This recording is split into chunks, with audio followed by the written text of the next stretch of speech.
আসসালামু আলাইকুম।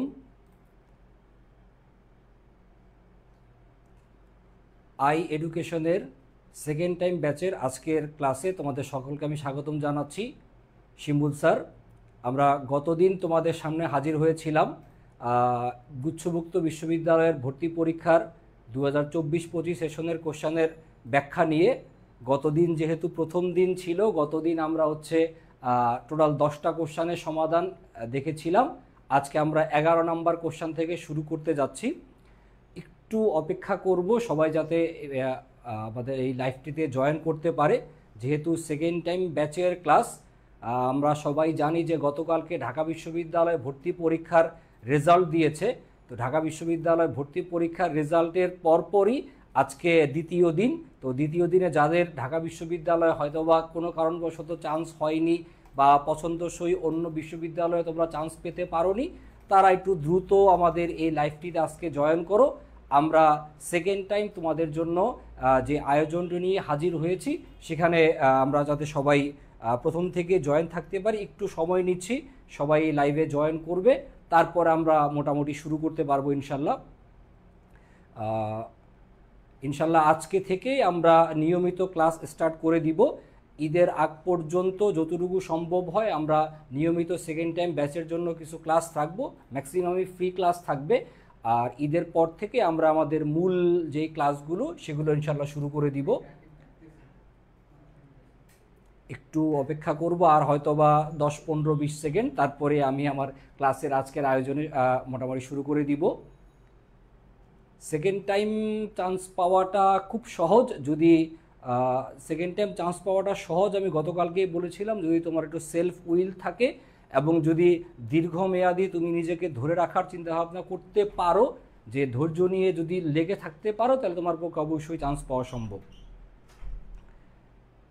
একজন কমেন্ট করলেন যে 25 ব্যাচে ভর্তি হতে চান। ভর্তি সংক্রান্ত যে কোনো বিষয়ে দেখবেন পিন কমেন্টে ওইখানে একটা নাম্বার দেওয়া আছে, বা আমাদের আই এডুকেশনের পেজের এখানে ওয়েবসাইটের লিঙ্কটা দেওয়া আছে। জাস্ট পেজে আপনারা মেসেজ দিলে আপনারা ওইখানে ভর্তি সংক্রান্ত যে কোনো বিষয়ে তথ্যগুলো পেয়ে যাবেন। ভর্তি সংক্রান্ত বিষয়গুলো নিয়ে ক্লাস চলাকালীন সময়ে কোনো কথা বলে লাভ নাই, কারণ ক্লাস চলাকালীন সময়ে টিচাররা ক্লাস নিয়ে ব্যস্ত থাকবেন।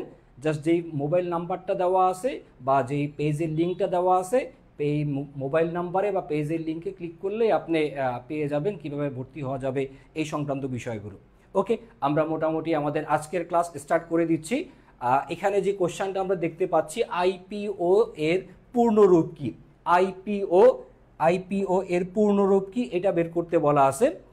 যারা ক্লাসে জয়েন করেছো তারা তাদের সুযোগ সুবিধা মতো অ্যান্সার করে দেওয়ার চেষ্টা করবে, যদিও ম্যাক্সিমাম কোশ্চেনের অ্যান্সারগুলো আমরা জানি সবাই।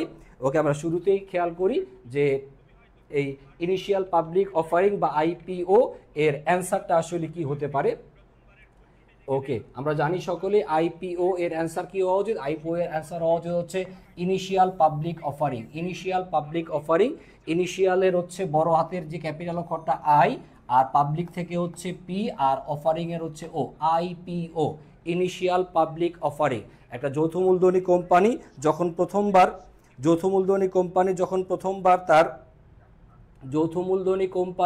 প্রথমবার তার শেয়ার বাজারে শেয়ার বিক্রয় করতে চায়, যৌথ মূলধনী কোম্পানি শেয়ার বাজারে যখন শেয়ার বিক্রয় করতে চায়, তখন সেই শেয়ার বিক্রয়ের জন্য আহ্বান জানিয়ে যে কাজটা করে সেটার নাম হচ্ছে ইনিশিয়াল পাবলিক অফারিং।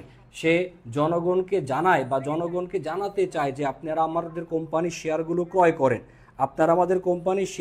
ক্রয় করেন। এই সংক্রান্ত বিষয়টা যখন আমরা জনসাধারণের উদ্দেশ্যে প্রচারণা করতে চাই, এই সংক্রান্ত যে কাজটা সেটাকে বলা হচ্ছে IPO, initial public offering, IPO. Okay, আমরা পরবর্তী কোশ্চেনটাতে যদি যাওয়ার চেষ্টা করি, নেক্সট কোশ্চেন দেখব।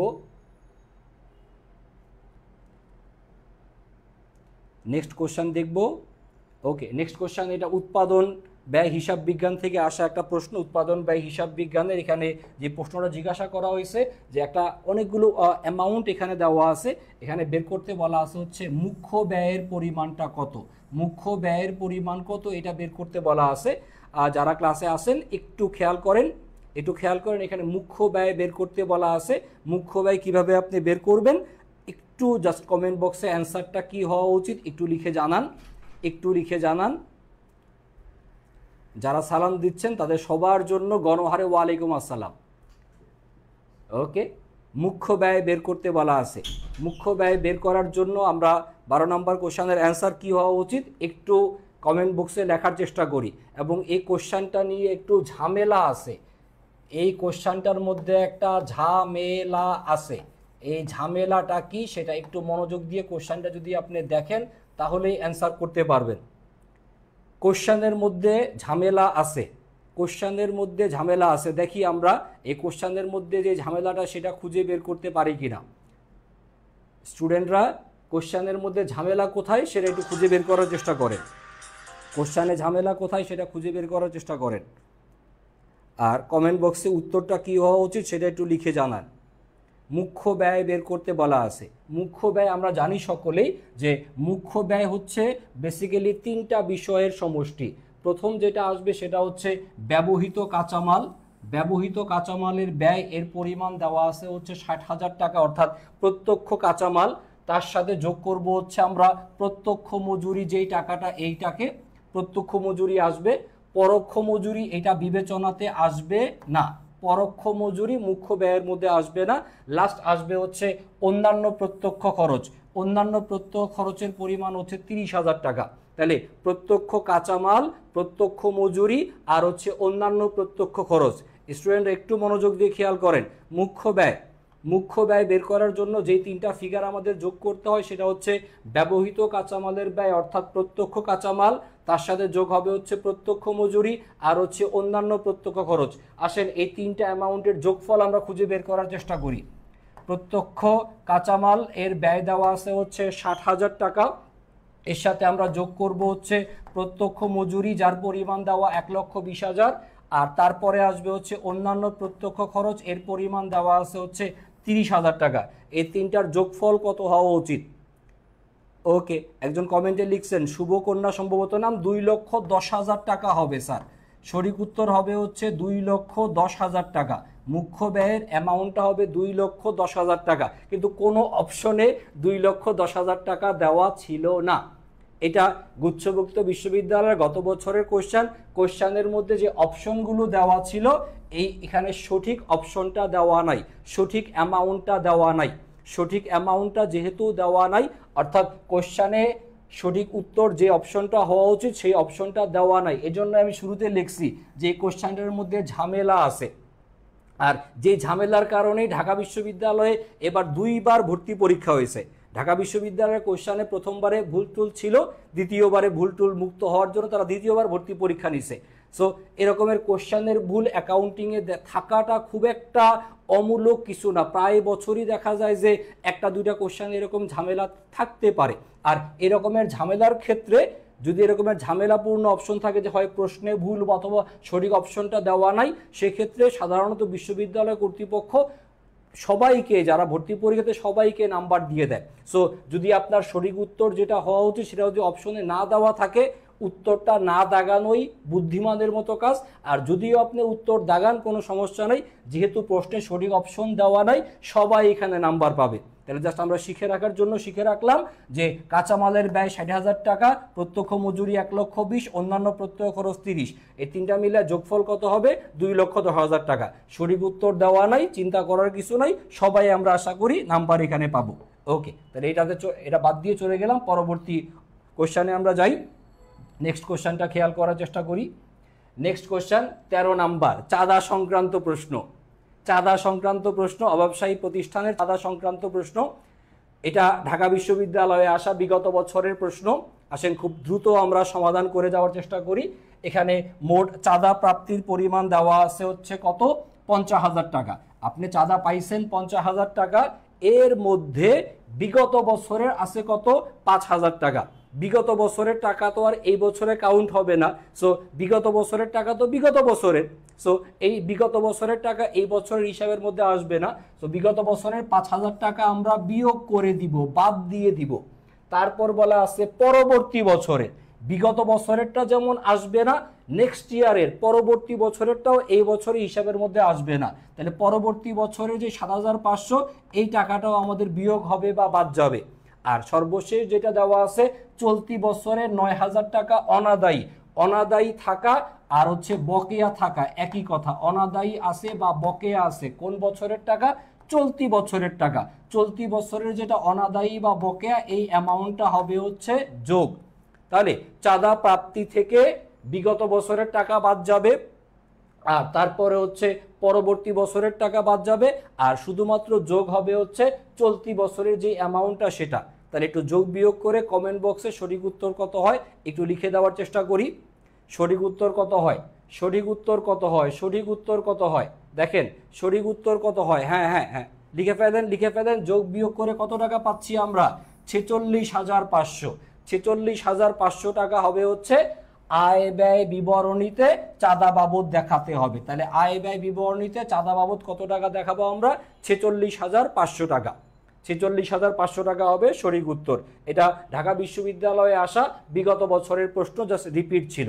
ওকে, আমরা পরবর্তী প্রশ্নে চলে যাই। পরবর্তী প্রশ্নে যাব। পরবর্তী প্রশ্ন দেওয়া আছে হচ্ছে বিক্রয় মূল্যের উপর মুনাফার হার দেওয়া আছে হচ্ছে 25%। তাহলে ক্রয় মূল্যের উপর মুনাফার হার কত হবে এটা বের করতে বলা আছে। বিক্রয় মূল্যের উপর মুনাফার হার দেওয়া কত পার্সেন্ট? 25%। তাহলে ক্রয় মূল্যের উপর মুনাফার হার কত হবে এটা বের করতে হবে। এটাও ঢাকা বিশ্ববিদ্যালয়ে আসা বিগত বছরের প্রশ্ন। তো কমেন্ট বক্সে সঠিক উত্তর কোনটা হয় লেখার চেষ্টা করেন। কমেন্ট বক্সে সঠিক উত্তর কোনটা হয় লেখার চেষ্টা করেন। সঠিক উত্তর কোনটা হবে? সঠিক উত্তর কোনটা হবে? আমাদের স্ক্রিনে অলরেডি চলে আসছে। সঠিক উত্তর হবে হচ্ছে অপশন নাম্বার বি, 33.33%। তাহলে বিক্রয় মূল্যের উপর যদি মুনাফার হার 25% হয়, ক্রয় মূল্যের উপর মুনাফার হার কত হবে? 33%। সো এই জায়গাতে আমরা একটা টেকনিক ফলো করতে পারি। এই জায়গাতে আমরা একটা টেকনিক ফলো করতে পারি। আমি আপনাদেরকে একটু বোর্ডে লেখাচ্ছি। যারা আসেন ক্লাসে, হ্যাঁ সঠিক উত্তর লিখলেন একজন, 33.33, থ্যাংক ইউ। যারা ক্লাসটা করতেছেন মনোযোগ দিয়ে, তারা শুরু থেকে শেষ পর্যন্ত থাকেন। আশা করি আহামরি নতুনত্ব কিছু শিখতে না পারলেও পরীক্ষার হলে দ্রুত কিভাবে অ্যান্সার করতে পারা যায়, কিভাবে সময়টা নষ্ট হওয়ার হাত থেকে বাঁচানো যায়, সেটা আশা করি আমি আপনাদেরকে শেখাতে পারবো, যে কত দ্রুত অ্যান্সার করতে পারি আমরা। ওকে, আমি একটা টেকনিক আপনাদের জন্য লিখে রাখতেছি বোর্ডের মধ্যে, একটু মনোযোগ দেওয়ার চেষ্টা করে। আপনার খাতায় যদি আপনি লিখে থাকেন, খাতার একদম বাম পাশে আপনি লেখেন হচ্ছে বিক্রয় হার, আর খাতার একদম ডান দিকে চলে যান, খাতার ডান দিকে গিয়ে লেখেন হচ্ছে ক্রয় হার। তাহলে বাম পাশে লিখলাম কোনটা? বিক্রয় হার, আর ডান পাশে লিখলাম হচ্ছে ক্রয় হার। তারপরে আমি জাস্ট কিছু অ্যামাউন্ট লিখতেছি, একটু আপনারা আমার সাথে সাথে লিখে নেন। প্রথমে লিখবেন হচ্ছে 16.67%। তারপরে সমান চিহ্ন দিয়ে লিখবো হচ্ছে আমরা 20%। তারপরে সমান চিহ্ন দিয়ে লিখবো হচ্ছে আমরা 25%। সমান চিহ্ন দিয়ে লিখবো তারপরে হচ্ছে 25%। 25%-এর পরে সমান চিহ্ন দিয়ে লিখবো হচ্ছে আমরা 33.33%। যা লিখতেছি বোর্ডে একটু নোট আকারে লিখে নেন, 33.33%। তার সামনে সমান চিহ্ন দিয়ে লিখবো হচ্ছে 50%। তারপরে সামনে সমান চিহ্ন দিয়ে লিখবো হচ্ছে 100%। ওকে, আমি 16.67 থেকে শুরু করছি, 100 পর্যন্ত গিয়ে শেষ করছি। বাম পাশে হচ্ছে বিক্রয় হার আর ডান পাশে হচ্ছে ক্রয় হার। একটু আপনার খাতার মধ্যে লেখেন, একটু খাতার মধ্যে লেখেন, বিষয়টা আমি আপনাকে বুঝাই দেওয়ার চেষ্টা করতেছি। খেয়াল করেন এখানে যে ক্রমধারাটা আমরা লিখছি, আমরা ছোট থেকে বড়র দিকে গেছি, ছোট থেকে বড়র দিকে গেছি। আচ্ছা আমাকে বলেন তো স্যার, পণ্যদ্রব্য যদি আমরা ক্রয় করি, পণ্যদ্রব্য ক্রয় করলে তাহলে আমাদের গুদামে পণ্যের পরিমাণ কি হয়? বৃদ্ধি পায়। তাহলে যদি আমরা ক্রয় করি, ক্রয় করলে কি হবে? পণ্যদ্রব্যের পরিমাণ বৃদ্ধি পাবে। তাহলে ক্রয় হার যদি দেওয়া থাকে, ক্রয় হারটা কি হবে? ক্রমান্বয়ে ধীরে ধীরে বৃদ্ধি পেতে থাকবে। তাহলে আমাদের ক্রমধারার বৃদ্ধির পাশটা হচ্ছে ক্রয় হারের দিকে। আর বিক্রয় করলে গুদাম থেকে পণ্যের পরিমাণ কমে যায়, তাই বিক্রয় হার যদি দেওয়া থাকে তাহলে সেটা মাইনাসের দিকে অর্থাৎ কমার দিকে থাকবে। তাহলে ক্রয় হারের পরিমাণটা সবসময় বৃদ্ধির দিকে থাকবে, আর বিক্রয় হারের পরিমাণটা সবসময় হ্রাসের দিকে বা কমের দিকে থাকবে। এখন যেই বিষয়টা আমরা বোর্ডে লিখছি, এটা আমরা মনে রাখবো কিভাবে, বুঝবো কিভাবে, কি বোঝানো হচ্ছে এখানে সেটা একটু খেয়াল করে দেখেন। এখানে আমরা যে বিষয়টা বোঝানোর চেষ্টা করি সেটা হচ্ছে এই, আমরা বাম পাশ থেকে ডান দিকে যাব, অর্থাৎ বিক্রয় হার থেকে আমরা ক্রয় হারের দিকে যাব। অর্থাৎ যদি আপনার বিক্রয় হারের পরিমাণ 16.67% হয়, তাহলে ক্রয় হারের পরিমাণ কত হবে? 20%। বিক্রয় হারের পরিমাণ যদি 20% হয়, তাহলে ক্রয় হারের পরিমাণ কত হবে? 25%। বিক্রয় হারের পরিমাণ 25% হলে ক্রয় হারের পরিমাণ কত হবে? 33.33%। বিক্রয় হারের পরিমাণ 25%, যেটা প্রশ্নে দেওয়া ছিল। বিক্রয় মূল্যের উপর মুনাফার হার, বিক্রয় হার কত দেওয়া ছিল? 25%। তাহলে ক্রয় হারের পরিমাণটা কত হবে? 33.33%। আবার বিক্রয় হারের পরিমাণ 33.33 হলে ক্রয় হার কত হবে? 50%। বিক্রয় হার যদি 50% হয়, তাহলে ক্রয় হারের পরিমাণ কত হবে? 100%। ক্রমান্বয়ে ধীরে ধীরে বৃদ্ধি পেতে থাকবে। তাহলে বাম পাশেরটা হচ্ছে বিক্রয় হার, তার সামনে ডান পাশেরটা হচ্ছে ক্রয় হার। জাস্ট এইভাবে যদি আপনি একটু পড়ার চেষ্টা করেন বা মনে রাখার চেষ্টা করেন, ম্যাক্সিমাম এই ফিগারগুলোই ভর্তি পরীক্ষাতে বারবার এসে থাকে, এই ফিগারগুলোই। তো জাস্ট এই লাইনটা যদি আপনি মনে রাখেন, তাহলে আপনাকে সূত্র মুখস্থ করা লাগবে না। যদিও এই কোশ্চেনটা চাইলে আমরা একটা সূত্র দিয়ে সলভ করতে পারি। এই লাইনটা যদি আপনাদের লেখা হয়ে থাকে, আমি আপনাদেরকে সূত্র দিয়ে সলভ কিভাবে করতে হয় সেটা আমি লিখে দিচ্ছি। প্রশ্নে বিক্রয় হারের পরিমাণ দেওয়া ছিল, আপনাকে ক্রয় হারে রূপান্তর করতে হবে। তাহলে যদি ক্রয় হারে রূপান্তর করতে হয়, সূত্রটা হবে হচ্ছে এই রকম, যে ক্রয় হার সমান, দাগ দিয়ে উপরে লিখতে হয় হচ্ছে 100 গুণন বিক্রয় হার, যেহেতু অঙ্কে বিক্রয় হারের পরিমাণ দেওয়া আছে, আর নিচে লিখতে হয় হচ্ছে 100 মাইনাস চিহ্ন দিয়ে হচ্ছে বিক্রয় হার। জাস্ট এই সূত্রে আপনি যদি মান বসান, তাহলে আপনি কোশ্চেনের সমাধান করতে পারবেন। জাস্ট আমি মানটুকু আপনাদেরকে বসায় দেখাই। 100 আর বিক্রয় হারের পরিমাণ কত দেওয়া ছিল? 33.33, আর নিচে লিখবো হচ্ছে 100 মাইনাস সেই 33.33। জাস্ট এই ক্যালকুলেশনটা যদি করি আমরা, তাহলে বিক্রয় হারের পরিমাণ দেওয়া ছিল হচ্ছে 25%। একটু কারেকশন করে নেই, বিক্রয় হারের পরিমাণ দেওয়া ছিল, এটা ক্লিন করে দিই এখন ডিরেক্ট। বিক্রয় হারের পরিমাণ যেটা দেওয়া ছিল 25%, ক্রয় হার বের করতে বলা হচ্ছিল। লিখে নেই আরেকবার, যে ক্রয় হার যেহেতু আমরা বের করব, সূত্রটা হবে হচ্ছে এরকম 100 × 25 আর ডিভাইডেড বাই, নিচে লিখবেন হচ্ছে আপনি 100 মাইনাস হচ্ছে 25। সো ক্যালকুলেশন করলে উপরেরটার ফিগার হচ্ছে 2500 আর নিচে হচ্ছে 75। 2500কে 75 দিয়ে ভাগ করলেই সঠিক উত্তর আপনি পেয়ে যাবেন 33.33%। চাইলে আপনি সূত্র দিয়েও করতে পারেন, অথবা আমি যেই ফিগারটা লিখে দিছি এইটা আপনি মুখস্থ রাখলেই হবে। নট নেসেসারি আপনাকে মুখস্থ রাখতে হবে, নট নেসেসারি আপনাকে সূত্র দিয়ে করতে হবে। সো দুই একটা অঙ্ক প্র্যাকটিসের মধ্যে রাখেন, পরীক্ষায় যেটা আসবে সেটা ইজিলি আশা করি আপনারা সমাধান করতে পারবেন। আর এই ধরনের প্রশ্ন যে ক্রয় হার কত, বিক্রয় হার কত, এটা আমাদের বিক্রিত পণ্যের ব্যয়ের যেদিন মূল ক্লাস থাকবে, মূল ক্লাসে আমরা আরও এলাবোরেট, আরও অনেকগুলো অঙ্ক দিয়ে আপনাদেরকে আশা করি শেখানোর চেষ্টা করতে পারবো। ওকে, আমরা পরবর্তী ক্লাসে চলে যাই, পরবর্তী স্লাইডে চলে যাই। পরবর্তী স্লাইডে দেখবো আমরা পরবর্তী স্লাইডে হচ্ছে একটা হিসাবের জের 90 টাকা রেওয়া মিলের ভুল পাশে 2 বার লেখা হয়েছে। এটা রেওয়া মিলের খুব মজার একটা প্রশ্ন, অসংখ্যবার ভর্তি পরীক্ষায় আসছে, ঢাকা বিশ্ববিদ্যালয়ের ভর্তি পরীক্ষাতে 3-4 বার আসছে সেম কোশ্চেন। 90 টাকা রেওয়া মিলের ভুল পাশে আপনি কয়বার লিখছেন? 2 বার। আর অন্যান্য সব কিছু যদি ঠিকঠাক থাকে, সবসময় রেওয়া মিলের প্রশ্নে অন্যান্য সব কিছুই ঠিক থাকে, শুধু একটা জিনিস, ডেবিট পাশেরটা হয় ক্রেডিট পাশে লেখে, অথবা ক্রেডিট পাশেরটা ডেবিট পাশে লেখে, ভুল পাশে আপনি লিখছেন, অন্যান্য সব ঠিক আছে। তাহলে পার্থক্য কত হবে? একটু কমেন্ট বক্সে উত্তর লেখার চেষ্টা করেন, এর রেজাল্ট কত হওয়া উচিত। 90 টাকা রেওয়া মিলের ভুল পাশে লিখছেন হচ্ছে আপনি 2 বার, তাহলে পার্থক্য কত হবে? ভুল পাশে লিখছেন 2 বার, তাহলে পার্থক্য কত হবে? ভুল পাশে যদি আপনি 2 বার লিখে থাকেন, অর্থাৎ 90 2 বার লিখছেন, ভুল পাশে লিখছেন 2 বার, 2 বারের সাথে যেই ভুল আপনি 2 বার করছেন তার সাথে আরো একবার ভুল করেন, অর্থাৎ 90-কে 3 বার যোগ করেন। ভুল পাশে যতবার প্রশ্নে বলা আছে, ভুল পাশে যতবার বলা আছে তার সাথে অতিরিক্ত আর একবার যোগ করব, অর্থাৎ 90-কে আমরা 3 বার যোগ করব। 90-কে যদি আমরা 3 বার যোগ করি, 3 নং 27 অর্থাৎ সঠিক উত্তর কত হবে 270। সঠিক উত্তর হবে হচ্ছে অপশন নাম্বার সি 270। ভুল পাশে দুইবার লিখছি, দুইবারের সাথে আরো একবার যোগ করে দিব, তাহলেই সঠিক উত্তর পাওয়া যাবে। কত হবে অ্যান্সার 270। যারা উত্তর লিখতেছেন ধন্যবাদ। সঠিক উত্তর কত পাচ্ছি আমরা 270। ওকে, আসেন আমরা পরবর্তী প্রশ্নে চলে যাই। পরবর্তী প্রশ্ন দেখব হচ্ছে আমরা, সঠিক উত্তর ছিল অপশন নাম্বার সি। ওকে, নেক্সট কোশ্চেনে চলে আসি।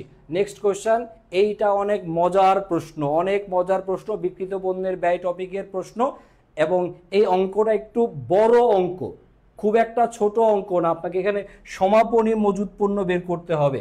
সমাপনী মজুদ মালের পরিমাণ কত এটা বের করতে বলা আছে। সমাপনী মজুদ মাল, সমাপনী মজুদ মাল একটু আপনাদের যদি হাতের কাছে খাতা কলম থাকে তাহলে একটু খাতার মধ্যে লিখে সমাধান করার চেষ্টা করেন, কমেন্ট বক্সে উত্তর লেখার চেষ্টা করেন সঠিক উত্তর কত হওয়া উচিত। একটু টাইম দিচ্ছি আপনাদেরকে, 10-15 সেকেন্ডের মধ্যে এই কোশ্চেনটা সলভ করতে পারা উচিত। প্রারম্ভিক মজুদের পরিমাণ 7,500, ক্রয়ের পরিমাণ 52,500, আর বিক্রয়ের পরিমাণ দেওয়া আছে এবং লাভের হার দেওয়া আছে। বিক্রয়ের পরিমাণ দেওয়া আর হচ্ছে লাভের হার দেওয়া আছে। একটা প্রশ্ন মনের মধ্যে আপনাদের আসতে পারে, স্যার শুধু লাভের হার বলে দেওয়া আছে, এটা ক্রয় মূল্যের উপর না বিক্রয় মূল্যের উপর কিছু বলে দেওয়া নাই। যদি কিছু বলে দেওয়া না থাকে এটাকে অবশ্যই কোন হার ধরে নিতে হবে, এটাকে ধরে নিতে হবে হচ্ছে বিক্রয় হার। তাহলে বিক্রয় হারের পরিমাণ দেওয়া আছে হচ্ছে কত 20%। বিক্রয় মূল্যের পরিমাণ 50,000 টাকা, বিক্রয় হারের পরিমাণ 20%। সমাপনী মজুদ পণ্যের পরিমাণ কত এটা বের করতে হবে। সমাপনী মজুদ পণ্য আমরা জানি সকলেই, সমাপনী মজুদ পণ্য বের করার জন্য যেই সূত্র আমি বোর্ডে লিখে দিচ্ছি, একটু আমার সাথে সাথে আপনাদের খাতায় মিলিয়ে নেন। খাতায় যাদের অঙ্কগুলো অলরেডি করা হয়েছে একটু মিলিয়ে নেন। সমাপনী মজুদ পণ্য বের করার সূত্র কি? সমাপনী মজুদ পণ্য, হ্যাঁ সমাপনী মজুদ পণ্য বের করার সূত্র হচ্ছে বিক্রয়যোগ্য পণ্যের ব্যয়, বিক্রয়যোগ্য পণ্যের ব্যয় এখান থেকে বাদ দিতে হয়, বিয়োগ হবে কোনটা বিক্রিত পণ্যের ব্যয়। বিক্রয়যোগ্য পণ্যের ব্যয় থেকে বাদ যাবে, কে বাদ যাবে বিক্রিত পণ্যের ব্যয়। বিক্রয়যোগ্য থেকে বিক্রিত বাদ দিলেই আসবে কোনটা সমাপনী মজুদ পণ্য। বিক্রয়যোগ্য থেকে বিক্রিত বাদ দিলে আমরা পাবো সমাপনী মজুদ পণ্য। আসেন অ্যান্সারটা খুব দ্রুত আমরা বের করার চেষ্টা করি। শুরুতে আমরা বিক্রয়যোগ্যটা বের করি। বিক্রয়যোগ্য কিভাবে বের করব? প্রারম্ভিক মজুদ পণ্য আর হচ্ছে ক্রয়, প্রারম্ভিক মজুদ পণ্য আর হচ্ছে ক্রয়, এই দুইটা ফিগার যোগ করলেই আপনি পেয়ে যাবেন বিক্রয়যোগ্য পণ্যের ব্যয়। একটু ক্যালকুলেশন করেন, 7,500 আর হচ্ছে 52,500। না ক্যালকুলেটার হাত দেওয়া যাবে না স্যার, ক্যালকুলেটার যেহেতু ভর্তি পরীক্ষায় ব্যবহার করতে দেয়া হয় না।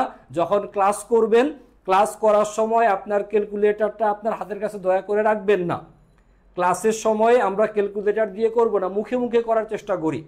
আস্তে ধীরে আপনার প্র্যাকটিস হয়ে যাবে। বাট আপনি যদি এইটা মনে করেন যে হ্যাঁ আমি বাসায় একটু ক্যালকুলেটর দিয়ে করলাম আর পরীক্ষার হলে গিয়ে আমি ক্যালকুলেটর ছাড়া অঙ্ক মিলায় ফেলতে পারবো, এই চিন্তা করাটা বোকামি। আপনি শুরু থেকে শেষ পর্যন্ত যতদিন ক্লাস করবেন এবং নিজে বাসায় পড়বেন অ্যাকাউন্টিং, স্যার ওই আপনার ক্যালকুলেটরকে তালাক দিয়ে দেন, ক্যালকুলেটর ডাস্টবিনে ফেলে দেন, ক্যালকুলেটর হাতের কাছে রাখাই যাবে না। ক্যালকুলেটর হাতের কাছে রাখলে হাত নিষ্পিস করবে। ক্যালকুলেটরের পাশাপাশি আপনার হাতে যে মোবাইল ফোনটা আছে এটাও দয়া করে দূরে রাখবেন, কারণ মোবাইল ফোন দূরে রাখলে আবার ক্লাস করবেন কিভাবে, তাই না? কিন্তু মোবাইল ফোনে যে ক্যালকুলেটর ব্যবহার করা যায় সেই অপশনটা ব্যবহার করা যাবে না। ওকে, যেটা বলছিলাম 7,500 প্রারম্ভিক মজুদ আর হচ্ছে ক্রয় 52,500, এই দুইটা যোগ করলে স্যার কত হয় 7,500 52,500। তাহলে বিক্রয়যোগ্য পণ্যের ব্যয় এর পরিমাণ কত পেলাম আমরা 60,000 টাকা। 52,500 7,500 যোগ করে বিক্রয়যোগ্য হচ্ছে 60,000 টাকা। এখান থেকে বাদ দিতে হবে কাকে? বিক্রিত পণ্যের ব্যয়। বিক্রিত পণ্যের ব্যয় কিভাবে আসবে? বিক্রয় মূল্য থেকে, বিক্রয় মূল্য থেকে যদি আপনি মুনাফা বা লাভের পরিমাণকে বাদ দেন তাহলেই আপনি পেয়ে যাবেন বিক্রিত পণ্যের ব্যয়, যেটাকে আমরা ইংরেজিতে বলি হচ্ছে কস্ট অফ গুডস সোল্ড বা সিজিএস। তাহলে বিক্রয় থেকে মুনাফা বাদ দিলেই কি পাওয়া যাবে? বিক্রিত পণ্যের ব্যয়। বিক্রয় থেকে মুনাফা বাদ দিলেই পাওয়া যাবে বিক্রিত পণ্যের ব্যয়। তাহলে আসেন মুনাফার অ্যামাউন্টটা কত হয় আমরা বের করি। মুনাফার অ্যামাউন্টটা বের করব এইভাবে, বিক্রয়ের পরিমাণ দেওয়া হচ্ছে 50 আর লাভের হার দেওয়া আছে কত? বিক্রয় মূল্যের উপর মুনাফার হার, বিক্রয় হার হচ্ছে 20%। শুধু বলা ছিল লাভের হার, শুধু লাভের হার মানে কোন হার? বিক্রয় হার। তাহলে বিক্রয় মূল্যের সাথে বিক্রয় হারকে গুণ দিলেই আপনি মুনাফার পরিমাণ পেয়ে যাবেন। আসেন ক্যালকুলেশনটা করি। 50,000 ইন্টু লাভের হার কত? 20%। তাহলে লাভের পরিমাণ বা মুনাফার পরিমাণ পাওয়া যাবে। একটু ক্যালকুলেশন করি স্যার। 50,000 টাকার 20%, 50,000 টাকার 20% করলে কত আসবে? 50,000 টাকার 20% করলে কত আসে? 10,000 টাকা। 50,000 টাকার 20% করলে কত আসে? 10,000 টাকা। 10,000 টাকা কিসের পরিমাণ বের করলাম? মুনাফার পরিমাণ। বিক্রয় মূল্যের সাথে মুনাফার হারের পার্সেন্টেজ দিয়ে গুণ। 50,000-এর 20%, 50,000-এর 20%-এ মুনাফা কত হলো? 10,000 টাকা। এইবার বিক্রয়ের পরিমাণ 50,000, মুনাফার পরিমাণ হচ্ছে 10,000, বিয়োগ করেন। 50,000 টাকা বিক্রয় আর 10,000 টাকা হচ্ছে মুনাফা, বিয়োগ করি। 50,000 টাকা থেকে 10,000 টাকা বাদ দিলে কত পাচ্ছি আমরা? কত পাচ্ছি? 40,000 টাকা।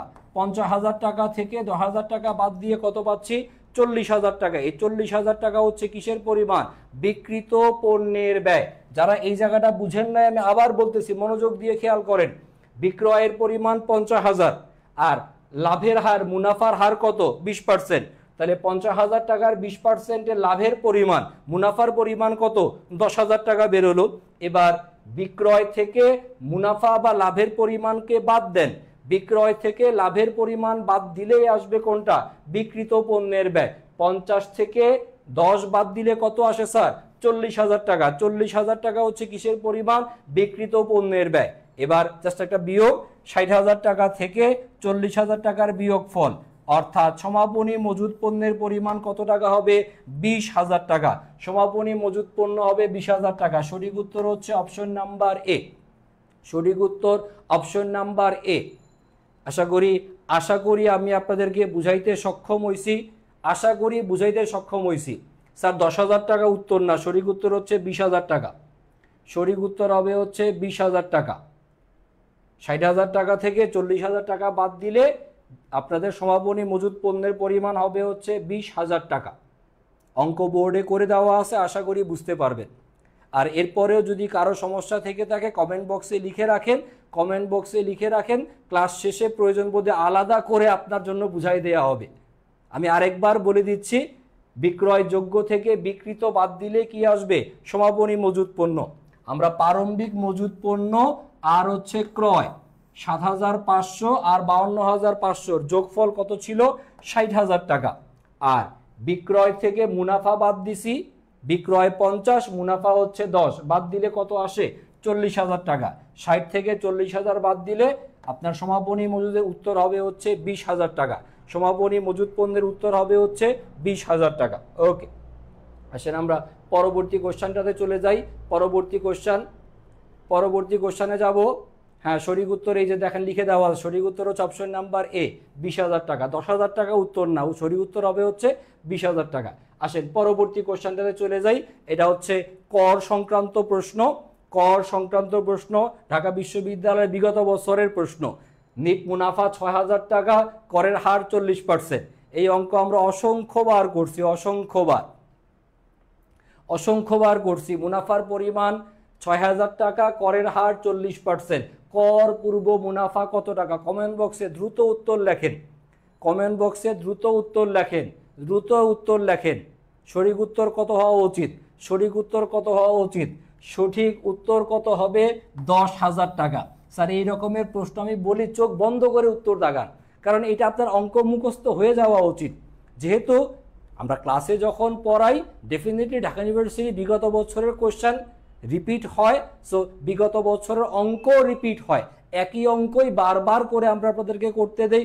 অঙ্কের অপশন সহ উত্তর সহ স্টুডেন্টদের মুখস্থ হয়ে যায়। কারণ একই অঙ্ক যদি আপনি 2, 4, 5, 10 বার যখন করেন, স্যার বিরক্ত হয়ে গেছে অঙ্ক করতে করতে, অঙ্কের অ্যান্সার সহ মুখস্থ হয়ে গেছে। এটাও সেরকমের একটা প্রশ্ন। সঠিক উত্তর হবে 10,000 টাকা। কিভাবে আমি করে দেখাচ্ছি। নিট মুনাফার পরিমাণ হচ্ছে 6,000 টাকা।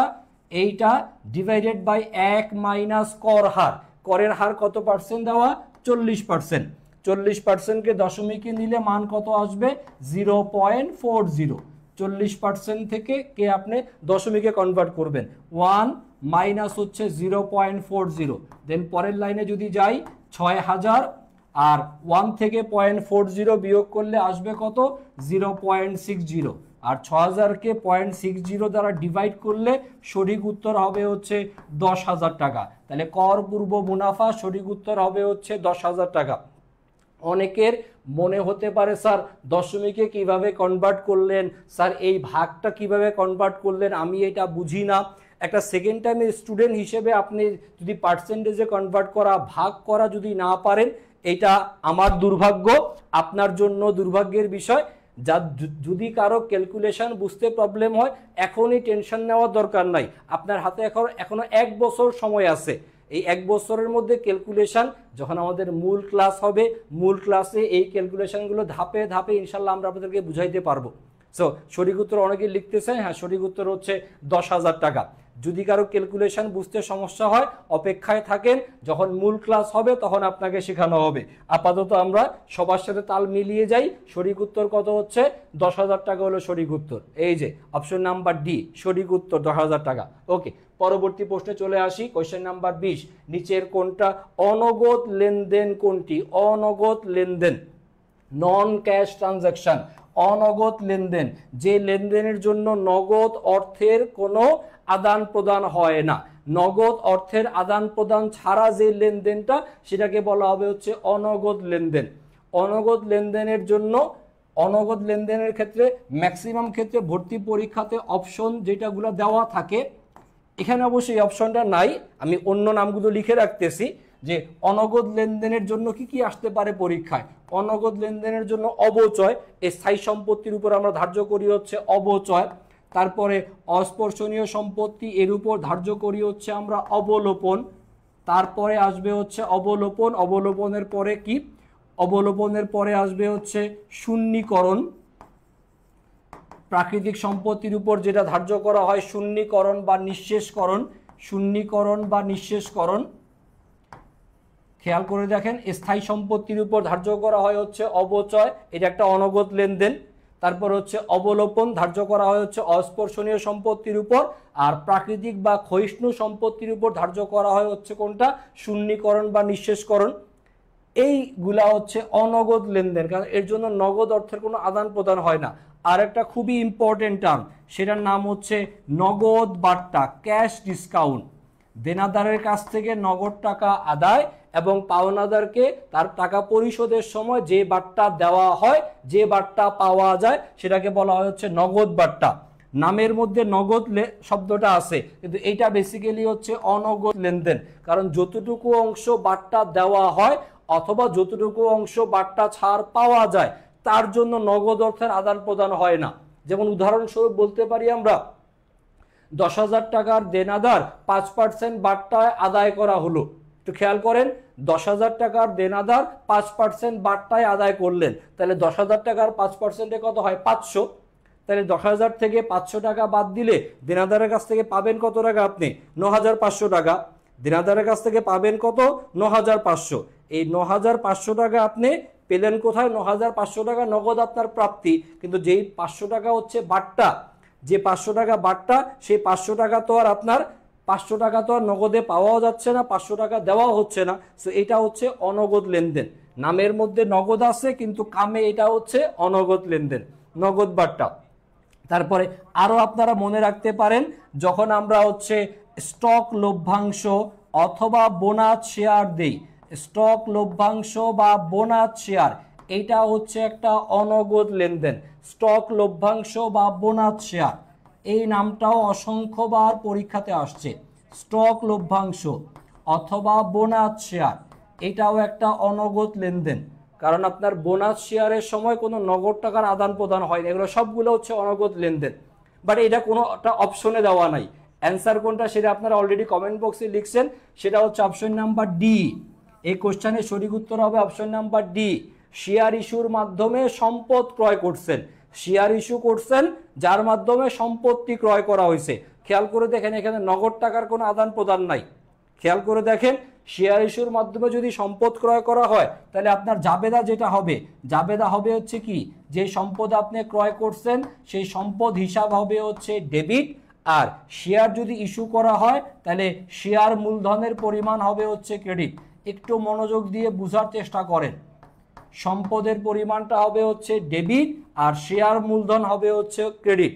সম্পদের পরিমাণ ডেবিট, এর ফলে সম্পত্তি বৃদ্ধি পাবে, শেয়ার মূলধন ক্রেডিট, এখানে মালিকানা সত্ত্বের পরিমাণ বৃদ্ধি পাবে। জাবেদাটা বুঝতে হবে এটা অনগদ লেনদেন কিনা সেটা বোঝার জন্য। জাবেদাতে খেয়াল করেন সম্পত্তি বাড়ছে আর মালিকানা সত্ত্ব বাড়ছে। এখানে আপনার যে সম্পদ বাড়ছে এই সম্পদটা কিন্তু নগদ টাকার মাধ্যমে আসে নাই, এই সম্পদটা আসছে কি ইস্যু করার মাধ্যমে, শেয়ার মূলধনের মাধ্যমে সম্পত্তি ক্রয় করছেন। নগদ অর্থের কোনো আদান প্রদান হয় নাই। যেহেতু নগদ অর্থের আদান প্রদান হয় নাই সেহেতু এটাকে আমরা বলবো হচ্ছে নন ক্যাশ ট্রানজ্যাকশন বা অনগদ লেনদেন। এইটা যথেষ্ট ভালো মানের একটা প্রশ্ন, এটা ভালো মানের প্রশ্ন। এই প্রশ্নটা হয়তো বা অনেকে পরীক্ষার হলে ভুল করে আসতে পারে, বাট অন্যান্য যে অপশনগুলো দেওয়া আছে সেই অপশনগুলো যদি আপনি খেয়াল করেন তাহলে ডি নাম্বার অপশন আপনি অ্যান্সার এমনি পরীক্ষার হলে খুঁজে বের করতে পারতেন। আমার বোর্ডে যে নামগুলো লিখে দেওয়া আছে অবচয়, অবলোপন, অবক্ষয়, শূন্যীকরণ বা নিঃশেষকরণ, নগদ বাট্টা, বোনাস শেয়ার, ম্যাক্সিমাম ক্ষেত্রে এই অপশনগুলোই পরীক্ষাতে দেওয়া থাকে। এগুলোই অনগদ লেনদেনের উদাহরণ। অনগদ লেনদেনের উদাহরণের মধ্যে এই উদাহরণটাও আপনাকে একটু ভালো মতো মনে রাখতে হবে। এখানে নগদ অর্থের কোনো আদান প্রদান হয়নি, তাই এটাকে বলা হবে হচ্ছে অনগদ লেনদেন। তাহলে অ্যান্সার হবে হচ্ছে অপশন নাম্বার ডি। ওকে, আসলে আমরা পরবর্তী প্রশ্নে চলে যাই।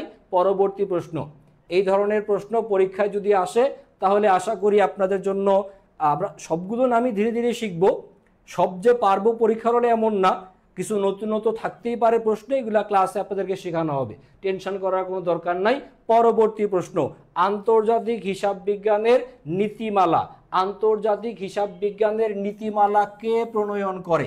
হিসাব বিজ্ঞানের নীতিমালা, হিসাব বিজ্ঞানের নীতিমালা বলতে যেটাকে বোঝানো হয় সেটা হচ্ছে এইটা, দেখেন বোর্ডে আমি লিখছি, উচ্চারণ করেন GAAP, gap, generally accepted accounting principles. Generally accepted accounting principles, P for principles. এই প্রিন্সিপালসের বাংলা হচ্ছে নীতিমালা। হিসাব বিজ্ঞানের নীতিমালা কে প্রণয়ন করে? হিসাব বিজ্ঞানের নীতিমালা আন্তর্জাতিক, আন্তর্জাতিক হিসাব বিজ্ঞানের নীতিমালা প্রণয়ন করে যে সংস্থা, আন্তর্জাতিক হিসাব বিজ্ঞানের নীতিমালা যে প্রণয়ন করে তার নাম হবে হচ্ছে IASB। IASB খুবই সহজ একটা প্রশ্ন। গ্যাপ তৈরি করে হচ্ছে IASB, international accounting standards board. International accounting standards board তারা তৈরি করে হচ্ছে GAAP, generally accepted accounting principal, GAAP. Okay, এটা সবার পারা উচিত, এটা খুবই সহজ একটা প্রশ্ন, একদম প্রথম লেকচার শিটেই এটা পড়ানো হয়। ওকে, সঠিক উত্তর ছিল অপশন নাম্বার বি, IASB। এটা ইন্টারন্যাশনাল একটা প্রতিষ্ঠান, তারাই হচ্ছে নীতিমালা অর্থাৎ গ্যাপ প্রণয়ন করে। ওকে, পরবর্তী প্রশ্নে চলে আসি। পরবর্তী প্রশ্ন, এটা হিসাব সমীকরণ টপিকের একটা ম্যাথ টাইপের প্রশ্ন, খুব দ্রুত আসেন আমরা একটু সমাধান করার চেষ্টা করি। এখানে সাদমান কোম্পানি তাদের সম্পত্তির পরিমাণ কমে গেছে। আচ্ছা, এইটার জন্য আমরা প্রথমে একটু ইকুয়েশনটা আগে লিখে নেই। ইকুয়েশন A = L + OE, একটু গ্যাপ দিয়ে ফাঁকা ফাঁকা করে সমীকরণটা লিখলাম, তাহলে যোগ বিয়োগটা মিলাইতে সুবিধা হবে। খেয়াল করেন স্যার, সমীকরণের এই যে সমান চিহ্নটা, সমান চিহ্নটা দ্বারা সমীকরণের বাম পাশে আছে হলো সম্পত্তি, ডান পাশে আছে দায় আর মালিকানা সত্ত্ব। বাম পাশে হলো সম্পত্তি, ডান পাশে আছে কে দায় আর মালিকানা সত্ত্ব। আর দুই পাশ সবসময় কি থাকবে? দুই পাশ সবসময় কি থাকবে? সমান থাকবে। দুই পাশ সমান কিনা সেটা আসেন আমরা বোঝার চেষ্টা করি। ওকে, কোশ্চেনে বলা আছে সম্পত্তির পরিমাণ কমে গেছে, সম্পত্তির পরিমাণ কমছে কত? 50,000 টাকা। তাহলে সম্পত্তির নিচে লিখলাম মাইনাস চিহ্ন দিয়ে, যেহেতু কমে গেছে, সম্পত্তি কমে গেছে, কত টাকা কমছে সম্পত্তি? 50,000 টাকার সম্পত্তি কমে গেছে। সমানের নিচে সমান দিলাম, আর বলছে দায়ের পরিমাণও কমে গেছে, দায়ও কমে গেছে, দায় কমছে কত? 90,000 টাকা। সম্পত্তিও কমছে, দায়ও কমছে, দায়ের নিচে লিখলাম এই যে এল এর নিচে লিখলাম দায় কমে গেছে কত? 90,000 টাকা। সম্পত্তি কমছে 50, দায় কমছে 50। মালিকানা সত্ত্ব কি হবে? মালিকানা সত্ত্ব কি বাড়বে না কমবে? এইটা আপনাকে বের করতে হবে। এই যে ইকুয়েশনের যে প্লাস চিহ্নটা a equal to l plus ওই, এইখানে a প্লাস চিহ্নটা দিলাম, এই প্লাসটা হচ্ছে ইকুয়েশনের যে প্লাস, সেই প্লাস চিহ্নটা দিলাম। ওকে, ফিল ইন দ্য ব্ল্যাঙ্কস। মালিকানা সত্ত্বের পরিমাণ বাড়বে না কমবে? মালিকানা সত্ত্বের পরিমাণ বাড়বে না কমবে? বাড়লে কত টাকা বাড়বে, কমলে কত টাকা কমবে? ওকে, উত্তর লেখার চেষ্টা করি। এবং মজার ব্যাপার হচ্ছে এইটাও ঢাকা বিশ্ববিদ্যালয়ের প্রশ্ন, তবে একটু চেঞ্জ আছে। চেঞ্জটা কোথায় জানেন? এই 2024 সাল আর হলো সাদমান কোম্পানি, এই নামটা ছিল না। ঢাকা বিশ্ববিদ্যালয় কোশ্চেনে অন্য একটা নাম ছিল, সালও অন্যটা ছিল। স্যারেরা কোশ্চেনের টাকার অ্যামাউন্ট চেঞ্জ করে নাই, শুধু সাল আর নামটা চেঞ্জ করে দিছে, আপনাদের জন্য সহজ করে দিছে যে অ্যামাউন্টের কোনো চেঞ্জ করে নাই, অ্যামাউন্ট যা ছিল তাই রাখছে। আসেন সঠিক উত্তরটা খুঁজে বের করি। সঠিক উত্তরটা হবে এরকম, খেয়াল করে দেখেন। সম্পত্তি পাশে, সম্পত্তি পাশের অ্যামাউন্টটা কত? সম্পত্তি পাশের অ্যামাউন্টটা হচ্ছে -50,000। সম্পত্তির পরিমাণ কমছে কত?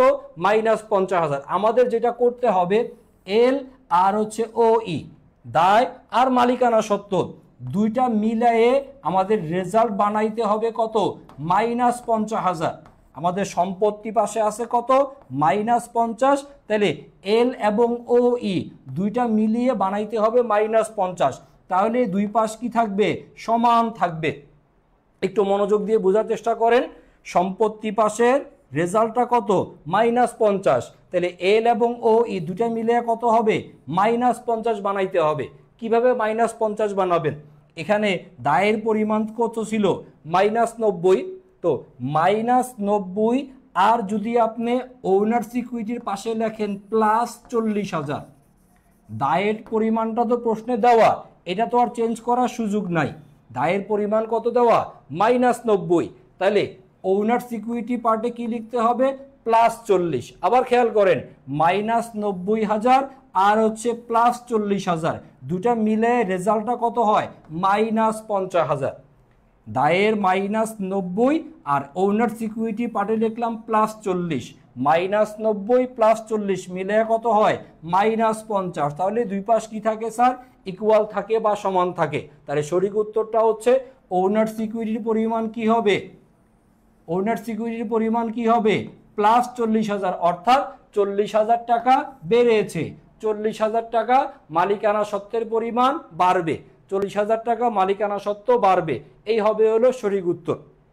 ওকে, পরীক্ষার হলে যেটা করা উচিত, পেন্সিল দিয়ে জাস্ট আপনারা লিখে এটা সমাধান করতে পারবেন। তবে গুচ্ছের পরীক্ষাতে মানে গুচ্ছের প্রশ্নে প্রবলেম যেটা হয়, গুচ্ছর প্রশ্নটা এত ছোট দেওয়া থাকে, অপশনগুলো খুব কাছাকাছি লাগানো থাকে, জাস্ট এপিট ওপিট, 2 পৃষ্ঠায় 100টা প্রশ্ন, 2 পৃষ্ঠায় 100টা প্রশ্ন।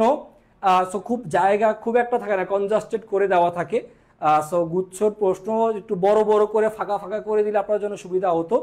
একজন কমেন্টে লিখছেন, আসসালামু আলাইকুম, জি ভাই যুক্তিবিদ্যার ফাইনাল সাজেশনটা দিতে হবে তাই তো? হ্যাঁ, যুক্তিবিদ্যার ফাইনাল সাজেশনটা স্যার আমার পক্ষে দেওয়া সম্ভব না, কারণ আমি তো আর যুক্তিবিদ্যা পড়াবো না। হ্যাঁ, যুক্তিবিদ্যা আপনাদেরকে যথাসময় আই এডুকেশনের পেজে যেটা মানবিক গ্রুপ, তা সেখান থেকে যুক্তিবিদ্যা আপনাদেরকে দিয়ে দেওয়া হবে। আপনি লিখছেন, ইনশাল্লাহ আমি ক্লাস শেষে আমাদের মানবিকের প্যানেলদেরকে বলে দিব যে যুক্তিবিদ্যার সাজেশন অ্যাকাউন্টিং ক্লাসে চাওয়া হচ্ছে। অ্যাকাউন্টিং ক্লাসে না, এটা মানবিকের ক্লাসে চাইলে মনে হয় ভালো হতো। ওকে, তারপরে আরেকজন লিখছেন তার বান্ধবীকে মেনশন করে সে ক্লাসে কেন আসতেছে না। হ্যাঁ, আপনার বান্ধবী জান্নাতুল ফেরদৌসিকে তার বান্ধবী ডাকতেছে ক্লাসে আসার জন্য, প্লিজ চলে আসেন, শুধু আপনার বান্ধবীর কথা রাখার জন্য। ওকে, আসেন আমরা পরবর্তী স্লাইডে চলে যাই। পরবর্তী কোশ্চেন, নেক্সট কোশ্চেনে যাব। কোনটি উৎপাদন ব্যয় হিসাব বিজ্ঞানের উদ্দেশ্য? একটু দ্রুত আমরা সামনে আগাই, খুব দ্রুত সামনে আগাই। উৎপাদন ব্যয় হিসাব বিজ্ঞান, কস্ট অ্যাকাউন্টিং এর উদ্দেশ্য। কস্ট অ্যাকাউন্টিং, উৎপাদন ব্যয় হিসাব বিজ্ঞানের উদ্দেশ্য কি? উৎপাদন ব্যয় হিসাব বিজ্ঞানের উদ্দেশ্য কি হওয়া উচিত? উৎপাদন ব্যয় হিসাব বিজ্ঞানের উদ্দেশ্য, হ্যাঁ, অপশন নাম্বার ডি হলো সঠিক উত্তর। কস্ট কন্ট্রোল করা, ব্যয়কে নিয়ন্ত্রণ করা। উৎপাদন ব্যয় হিসাব বিজ্ঞানে একটা পণ্য উৎপাদন করতে কত টাকার ব্যয় হচ্ছে, সেই ব্যয়টা আমরা নির্ধারণ করি এবং সেটার মাধ্যমে আমরা সেটাকে নিয়ন্ত্রণ করার চেষ্টা করি। উৎপাদন ব্যয় হিসাব বিজ্ঞানের উদ্দেশ্য হবে ব্যয়কে নিয়ন্ত্রণ করা, যাতে আমরা ব্যয়কে নিয়ন্ত্রণের মাধ্যমে ব্যয় যত কমাইতে পারবো তত আমাদের লাভের পরিমাণটা বাড়বে। এটা উৎপাদন ব্যয় হিসাব বিজ্ঞানের উদ্দেশ্য। ওকে, পরবর্তী কোশ্চেনে যাই। যন্ত্রপাতি ক্রয়, যন্ত্রপাতি ক্রয় করছেন, এটা নগদ প্রবাহ বিবরণীর কোন অংশে প্রদর্শিত হবে? কোন অংশে প্রদর্শিত হবে? যন্ত্রপাতি ক্রয়, যন্ত্রপাতি ক্রয় আমরা জানি সবাই নগদ প্রবাহ বিবরণীর মধ্যে তিনটা অংশ থাকে, একটা হচ্ছে পরিচালন কার্যক্রম, একটা হচ্ছে অর্থায়ন কার্যক্রম, আর একটা হচ্ছে বিনিয়োগ কার্যক্রম। পরিচালন, অর্থায়ন, বিনিয়োগ। সো শুরুতেই প্রথম কথা, ইকুইটি নামে কোনো কার্যক্রম তো নাই, ইকুইটি কার্যক্রম তো নগদান বইতে নাই, সো এটা শুরুতেই আমরা বাদ দিয়ে দিচ্ছি। তিনটা অপশন, পরিচালন, অর্থায়ন, বিনিয়োগ। এর মধ্যে যন্ত্রপাতি ক্রয়, এইটা আমরা কোথায় দেখাবো? যন্ত্রপাতি আপনি ক্রয় করছেন, যন্ত্রপাতি ক্রয় এটা পরিচালনার মধ্যে আসবে না, ডেফিনেটলি না, কারণ পরিচালনা কার্যক্রম অংশে ডেইলি যে অ্যাক্টিভিটিসগুলো আমরা করি, যেমন বেতন প্রদান করা, পণ্যদ্রব্য ক্রয় বিক্রয় করা, এই সংক্রান্ত বা ভাড়া প্রদান করা বা বিজ্ঞাপন প্রদান করা হলো খরচ, এগুলো আসে হচ্ছে পরিচালন কার্যক্রমের মধ্যে। অর্থায়ন কার্যক্রমের মধ্যে আসে হচ্ছে কোনটা? অর্থ সংস্থান করা হয় কিভাবে? শেয়ার ইস্যু করার মাধ্যমে বা ঋণপত্র ইস্যু করার মাধ্যমে, শেয়ার ইস্যু করা বা ঋণপত্র ইস্যু করার মাধ্যমে প্রতিষ্ঠানে অর্থায়ন করা হয়, এটা অর্থায়ন কার্যক্রমের মধ্যে আসে। আর বিনিয়োগ কার্যক্রমটা হবে হচ্ছে, এটা সঠিক উত্তর। যন্ত্রপাতি, যন্ত্রপাতিতে আপনি একদিনে শেষ হয়ে যাবে না, যন্ত্রপাতি যে আপনি ক্রয় করতেছেন এটা আপনার একটা ইনভেস্টমেন্ট, যন্ত্রপাতি ক্রয় করছে এটা আমার জন্য একটা ইনভেস্টমেন্ট, এটা আমরা দীর্ঘমেয়াদী ব্যবহার করতে পারবো। তাহলে যন্ত্রপাতি ক্রয় আমরা কোথায় দেখাবো? বিনিয়োগ কার্যক্রমে দেখাবো। যন্ত্রপাতি ক্রয় দেখাবো কোথায়? বিনিয়োগ কার্যক্রমে। সঠিক উত্তর হচ্ছে অপশন নাম্বার সি। ওকে, পরবর্তী কোশ্চেনে যদি আমরা যাই, যে নিচের কোনটা সঠিক, নিচের কোনটা সঠিক? এটা ঢাকা বিশ্ববিদ্যালয়ের অনেক পুরাতন, সম্ভবত 92-93 সেশনের দিকে আসা একটা প্রশ্ন, জাস্ট হুবহু কপি করে দেওয়া, হিসাব সমীকরণ টপিকের প্রশ্ন। জাস্ট আমরা অ্যান্সারটা দেখে যাই, নিচের কোনটা সঠিক, নিচের কোনটা সঠিক, সঠিক হওয়া উচিত কোনটা? খেয়াল করে দেখেন, সঠিক উত্তর হচ্ছে অপশন নাম্বার বি। নিচের কোনটা সঠিক? লাভ পুঁজিকে বৃদ্ধি করে, লাভ অর্থাৎ মুনাফা পুঁজি বা ক্যাপিটালকে কি করে? বৃদ্ধি করে। কারণ আমরা জানি আমাদের মূলধনের সাথে নিট লাভকে আমরা কি করি? যোগ করি, মূলধনের সাথে নিট লাভকে যোগ করা হয়, তাইলে নিট লাভ এটা মুনাফাকে, নিট লাভ বা মুনাফা এটা ক্যাপিটাল বা মূলধনের সাথে কি হয়? যোগ হয়, তাহলে লাভ পুঁজিকে বা মূলধনকে কি করে? বৃদ্ধি করে। বাকি অপশনগুলো যেগুলো দেওয়া আছে সেগুলো হচ্ছে ভুল অপশন, তাহলে সঠিক উত্তর হবে হচ্ছে অপশন নাম্বার বি, লাভ বা মুনাফা মূলধনকে বা পুঁজিকে বৃদ্ধি করে। পরবর্তীতে চলে আসেন, নিচের কোন সমীকরণটা সঠিক নয়? ওই যে আমরা লিখছিলাম a = l+oe, কোনটা সঠিক নয় এটা বের করতে বলা আছে। দেখি আমরা সঠিক উত্তর কোনটা। সঠিক উত্তর হচ্ছে অপশন নাম্বার ডি, সঠিক উত্তর হচ্ছে অপশন নাম্বার ডি। এখানে সঠিক নয় কোনটা, সঠিক নয় কোনটা এটা বের করতে বলা আছে, কোনটা কারেক্ট না। এ নাম্বার অপশন সমীকরণ correct, B number option correct, C number option correct, D number definitely correct না। কারণ সম্পত্তি থেকে যদি আপনি মালিকানা সত্ত্বকে বাদ দেন, সম্পদ থেকে মালিকানা সত্ত্বকে বাদ দিলেই দায় পাওয়া যাবে। সো এখানে এই যোগ চিহ্নটা ভুল, যোগের পরিবর্তে বিয়োগ হওয়া উচিত ছিল, এই সমীকরণটা সঠিক নয়। তাহলে সঠিক উত্তর হবে হচ্ছে অপশন নাম্বার ডি। ওকে, পরবর্তী কোশ্চেনে যদি চলে যাই আমরা। ওকে, পরবর্তী প্রশ্ন আজকের ক্লাসে আমরা হচ্ছে গুচ্ছের যে প্রশ্নটা এটা টোটালটা শেষ করে দিচ্ছি। এর পরবর্তী ক্লাসে নেক্সট দিনের ক্লাস থেকে আমরা টপিক ওয়াইজ ডিসকাশনে যাব। আমরা পরবর্তী ক্লাস থেকে হিসাব বিজ্ঞানের যে কোনো একটা করে টপিক ধরবো এবং সেই টপিকটা A to Z আমরা কমপ্লিট করব। আজকে আমাদের ফ্রি ক্লাসে আমরা বিগত বছরের কোশ্চেনটা, বিভিন্ন জায়গা থেকে প্রশ্ন আসে অ্যাকাউন্টিংয়ের, সেই বিভিন্ন জায়গার প্রশ্নগুলো আমরা সলভ করে আপনাদেরকে জাস্ট একটা ধারণা দেওয়ার চেষ্টা করতেছি যে বিশ্ববিদ্যালয় ভর্তি পরীক্ষাতে প্রশ্নগুলো এরকমের আসে, জাস্ট এগুলোর সমাধানগুলো কিভাবে করতে হয়। দেন যেদিন আমরা যেই টপিক পড়াবো ওই টপিকটা খুব ভালো মতো ইনশাল্লাহ আমরা শিখতে পারবো। ওকে, আসেন এই অপশনটা খেয়াল করে দেখি। এই যে একটা প্রশ্ন, মজার একটা প্রশ্ন, এটা সঠিক উত্তর কোনটা বলেন? সঠিক উত্তর কোনটা? সঠিক উত্তর চোখ বন্ধ করে দেখাবো। সঠিক উত্তর হচ্ছে কোনটা? Bonus share. একটা কোম্পানি বিনামূল্যে কোনো টাকা পয়সা লাগতেছে না, বর্তমান শেয়ার মালিকদেরকে 6:1, অর্থাৎ যার কাছে শেয়ার 6টা আছে সে বিনামূল্যে পাবে কয়টা? একটা। যার কাছে 6টা শেয়ার আছে সে বিনামূল্যে অতিরিক্ত আর পাবে কয়টা? এই যে একটা। এই যে বিনামূল্যে যে শেয়ারটা দেওয়া হচ্ছে এটার নাম কি? Bonus share. বোনাস শেয়ারের অন্য নাম বলা যেতে পারে হচ্ছে স্টক লভ্যাংশ। একটু মনে রাখার চেষ্টা করি আমরা, বোনাস শেয়ারের অন্য নাম হচ্ছে স্টক লভ্যাংশ। ইংরেজি নাম যদি আমরা লিখি, ইংরেজিতে হচ্ছে এইটা স্টক, আর লভ্যাংশের ইংরেজি হচ্ছে ডিভিডেন্ড।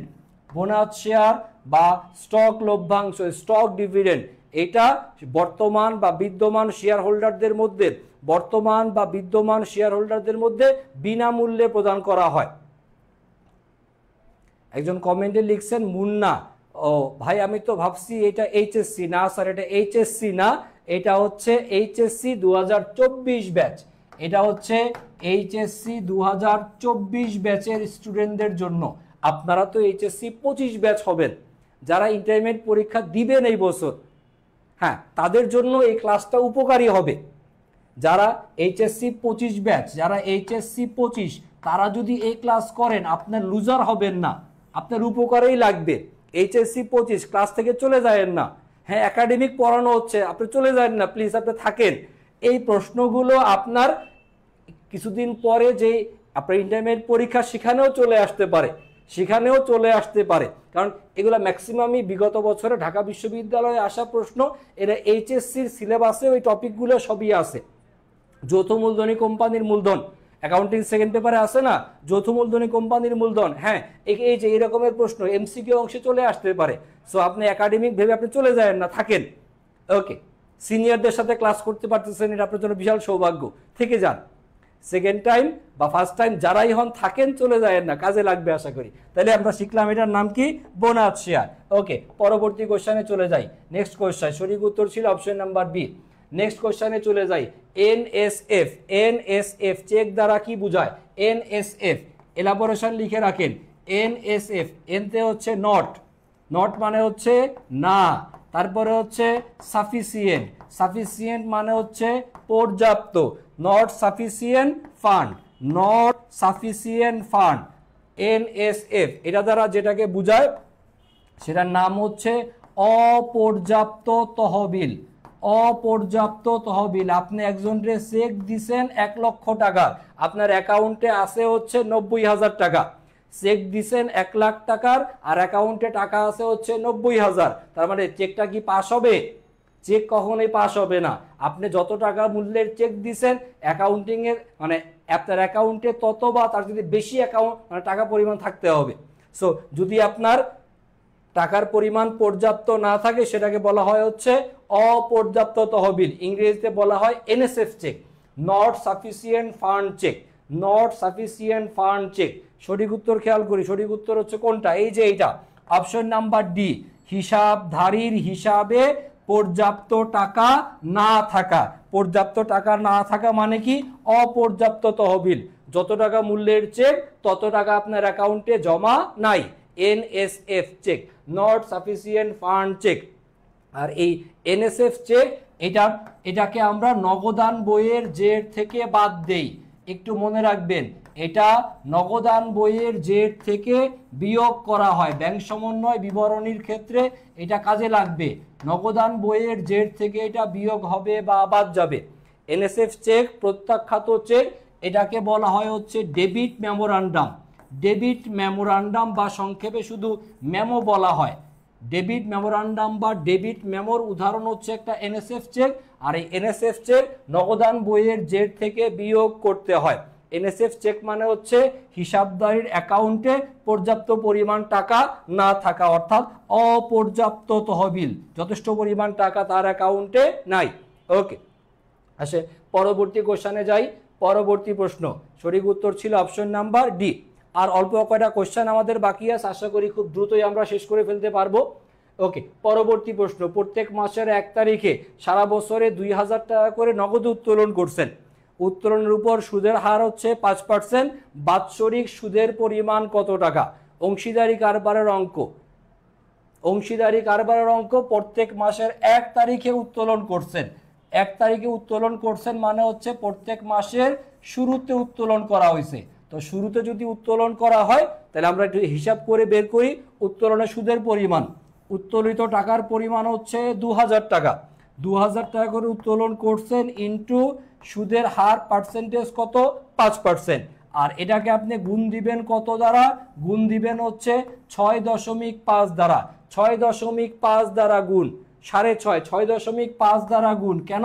কারণ আপনি প্রত্যেক মাসের প্রথমে উত্তোলন করলে গুণ হবে কত দিয়ে? 6.5 দিয়ে। মাসের প্রথমে উত্তোলন করলে 6.5, মাসের যদি মাঝামাঝি করেন তাহলে হচ্ছে 6 দিয়ে গুণ, আর হচ্ছে মাসের শেষে করলে 5.5। জাস্ট আপনাদের মনে থাকা উচিত, মাসের শেষে করলে 5.5, মাসের মাঝামাঝি অংশে যদি করে, মাসের মাঝামাঝিতে করলে 6 দ্বারা গুণ, আর মাসের প্রথমে যদি গুণ করে উত্তোলন করে তাহলে হচ্ছে 6.5 দিয়ে গুণ। এই বিষয়টাই আপনি মাথায় রাখবেন। উত্তোলনের সুদের ক্ষেত্রে এই বিষয়টা মনে রাখলেই হয়। মাসের শুরুতে হইলে 6.5, মাসের মাঝামাঝি হলে 6, মাসের শেষে হলে হচ্ছে 5.5। এটা ইন্টারমিডিয়েটই আপনারা শিখছেন, আহামরি কঠিন কিছু না। ওকে, তাহলে আমরা শিখলাম যে মাসের প্রথমে করলে কত, শেষে করলে কত, মাঝামাঝি করলে কত। তাহলে এই কোশ্চেনের সঠিক উত্তর কত হবে? সঠিক উত্তর হবে হচ্ছে অপশন নাম্বার সি। সঠিক উত্তর হবে হচ্ছে অপশন নাম্বার সি, 650 টাকা হচ্ছে সঠিক উত্তর। ওকে, আমরা আসেন পরবর্তী কোশ্চেনে চলে যাই। হ্যাঁ, সঠিক উত্তরটা অপশন নাম্বার সি, 650 টাকা হচ্ছে উত্তর।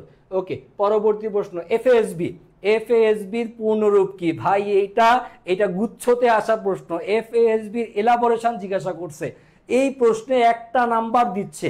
তাহলে গুচ্ছের প্রশ্ন কত সোজা, কত সোজা, কত সোজা। খালি এফএএসবি এলাবোরেশন জানলেই হবে।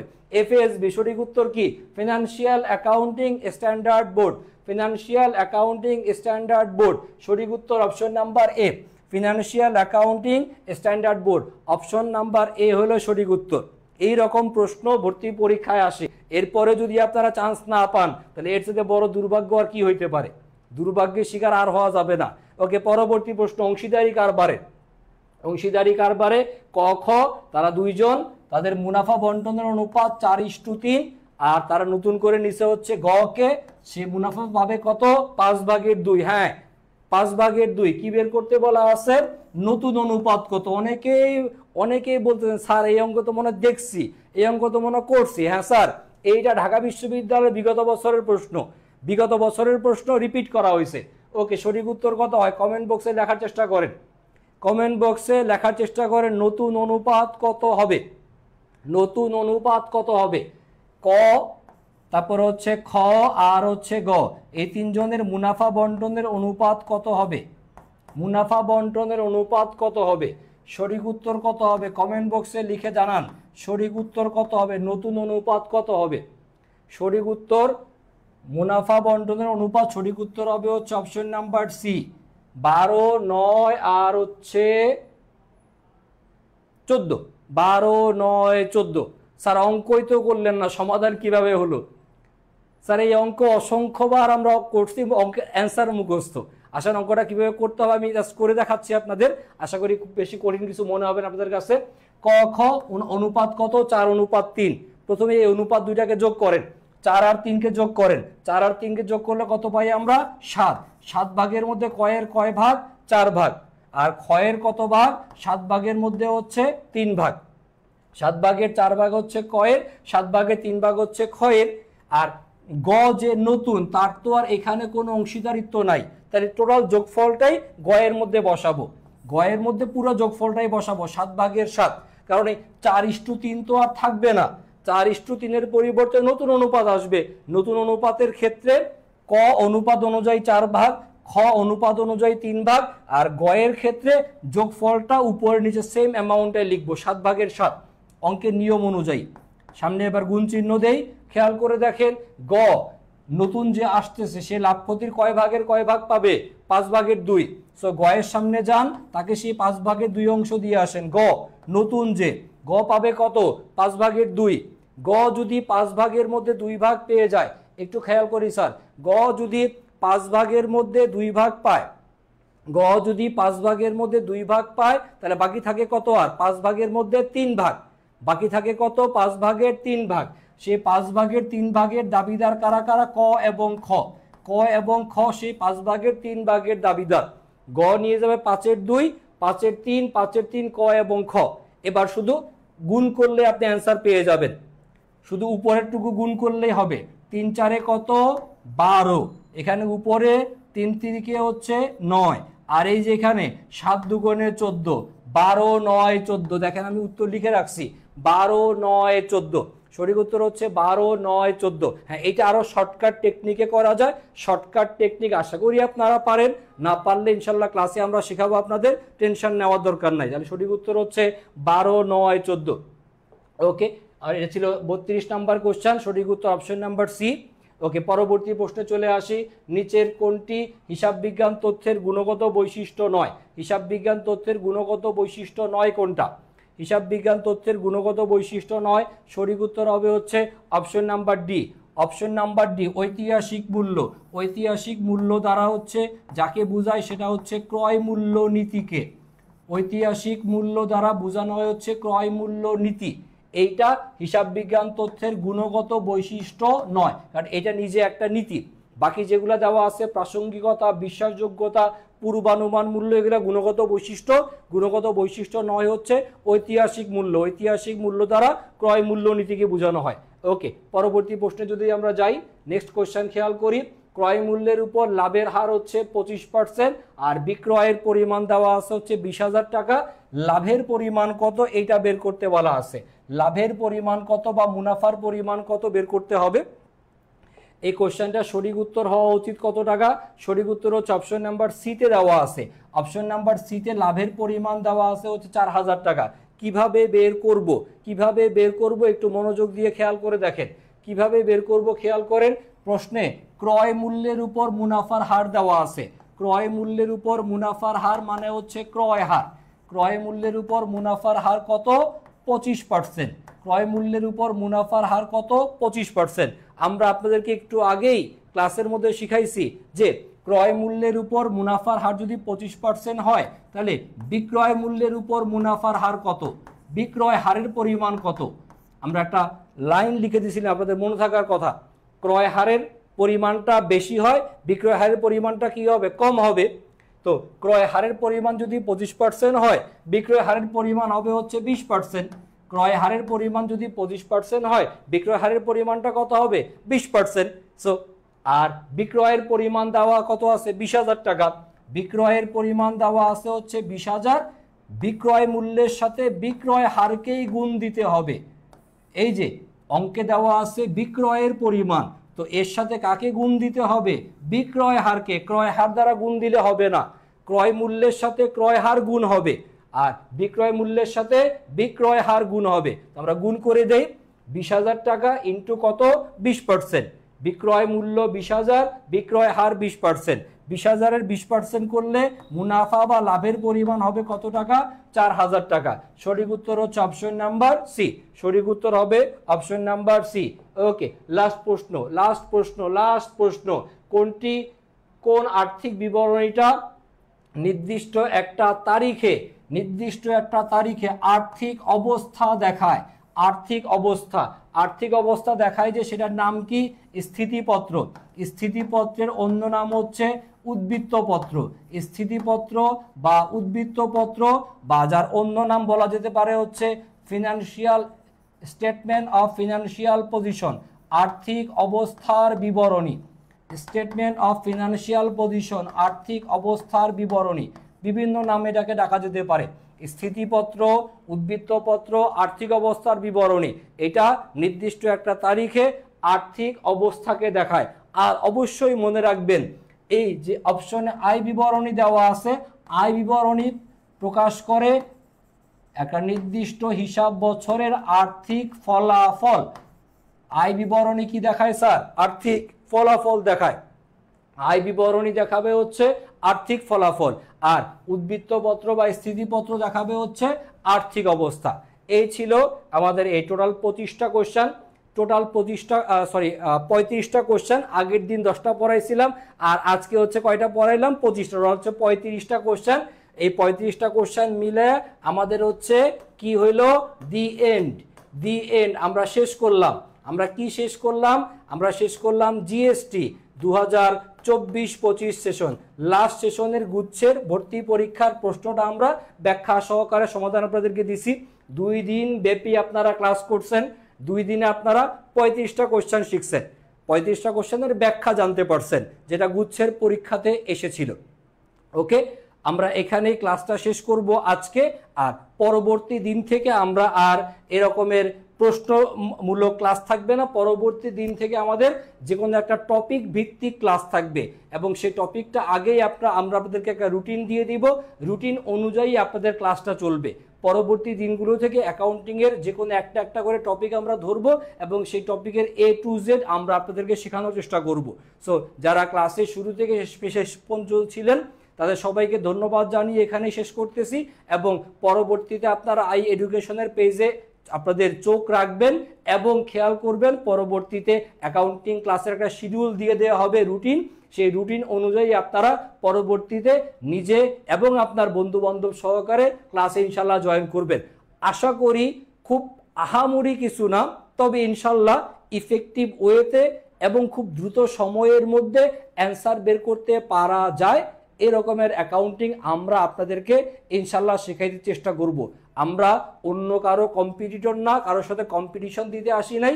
জাস্ট আমরা আপনাদেরকে যারা সেকেন্ড টাইম স্টুডেন্ট তাদেরকে বিশ্ববিদ্যালয়ে অ্যাকাউন্টিংয়ে কিভাবে সর্বোচ্চ নাম্বার পাওয়া যায় তার জন্য শুধু চেষ্টাই করতে পারি। কারণ আপনাদের হয়ে পরীক্ষার হলে পরীক্ষা আমি দিতে যাব না, পরীক্ষা আপনারাই দিবেন। সো আপনারা আমার কাছ থেকে কতটুকু নিয়ে নিজে কতটুকু ধারণ করতে পারতেছেন তার উপরে আপনার সফলতা নির্ভর করবে। শুধু ক্লাস না, ক্লাসের পরে এই বিষয়গুলো বারবার করে রিভিশন দেওয়াটা জরুরি। সো আপনাদের এই রিভিশন দিবেন এটা কামনা করে আজকের মতো ক্লাস শেষ করতেছি। ধন্যবাদ সবাইকে।